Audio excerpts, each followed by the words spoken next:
Religion and love don't have a price, don't have a gender, a skin color, nothing.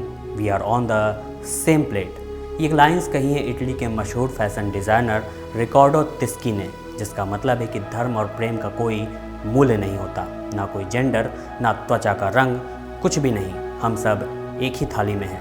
आज हम आपको प्रेम की परिभाषा इसलिए बता रहे हैं क्योंकि हमारे देश में आज लव को भी लव जिहाद का नाम दिया गया है, जिस पर कई राज्यों ने कठोर कानून बनाए हैं और कई प्लानिंग कर रहे हैं। बात अगर संवैधानिक अधिकारों की हो तो देश के हर नागरिक को अपनी मर्जी से जीवन साथी चुनने का अधिकार है और कोई धर्म या जाति इसके आड़े नहीं आ सकती है। तो फिर ऐसी परिस्थितियों में नए कानून बनाने की ज़रूरत क्या है और क्या इन कानूनों का गलत फ़ायदा तो नहीं उठाया जाएगा?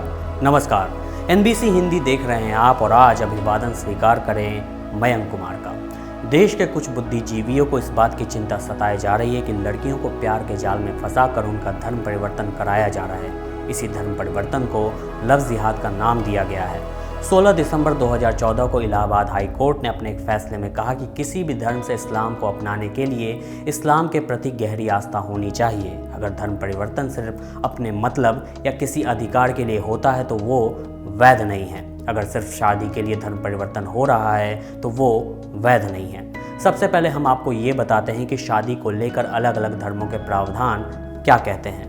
हिंदू मैरिज एक्ट के तहत होने वाली शादी में पहली शर्त यह है कि लड़का और लड़की दोनों हिंदू हों और वो शादी की योग्यता रखते हों। मुस्लिम पर्सनल लॉ में शादी करने वाले कपल मुस्लिम होने चाहिए, मगर स्पेशल मैरिज एक्ट के प्रावधान के मुताबिक लड़का और लड़की किसी भी धर्म के हो सकते हैं, बस वो बालिग होने चाहिए। यानी हिंदू मैरिज एक्ट या मुस्लिम पर्सनल लॉ के तहत शादी करने के लिए ज़रूरी है कि दोनों उसी धर्म के होने चाहिए जिस धर्म के तहत वो शादी करना चाहते हैं।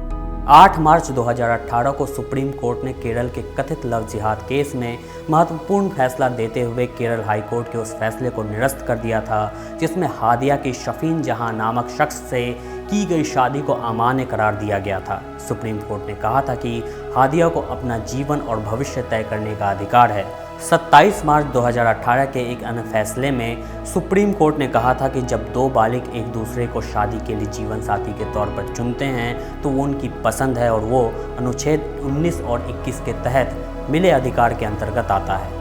भारत में केरल से लव जिहाद की स्वीकारता की शुरुआत हुई, जो बाद में कर्नाटक के रास्ते देश के अन्य हिस्सों में विस्तृत हुई। लव जिहाद को लेकर इसके विरोधियों की सभी आशंकाएं निराधार हैं, ऐसा पूरे तौर पर नहीं कहा जा सकता है। उत्तर प्रदेश में कानून बनाने की यात्रा में हाल ही में कानपुर के कुछ मामले बड़ा कारण बने हैं। इसे महज संयोग नहीं कहा जा सकता कि एक ही मोहल्ले की आधा दर्जन लड़कियों को पास के एक ही मोहल्ले के दूसरे धर्म के आधा दर्जन लड़कों से प्यार हो जाए। यदि ऐसा हुआ भी हो तो सामाजिक विद्वेष के इस दौर में इसे स्वीकार करना कठिन होता है।